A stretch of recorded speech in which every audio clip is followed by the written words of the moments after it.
Okey tuan-tuan, kadang-kadang saya confused tau. Sebenarnya siapa yang lebih kemaruk nak sambut raya dekat Malaysia ni, sama ada bangsa ataupun kaum yang paling besar sekali, iaitu Melayu, Hari Raya, ataupun bangsa-bangsa lain. Betul tak?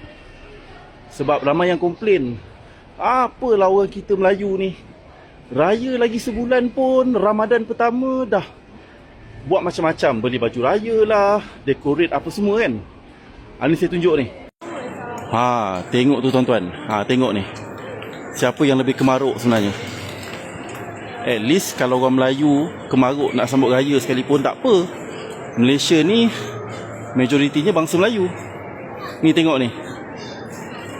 Perayaan Christmas 26 Disember, 2 bulan sebelum. Tengok decoration dah complete dah dekat shopping mall ni. Cuba tengok. Lagi 2 bulan tuan-tuan. Kalau orang Melayu mula nak riuh rendah pasal raya pada 1 Ramadan, bising. Apalah Melayu ni kemaruk sangat. Raya lagi sebulan kot. Ni tengok ni. Christmas lagi 2 bulan. Tengok. Jingle bell, jingle bell. Aduh, tengok lah.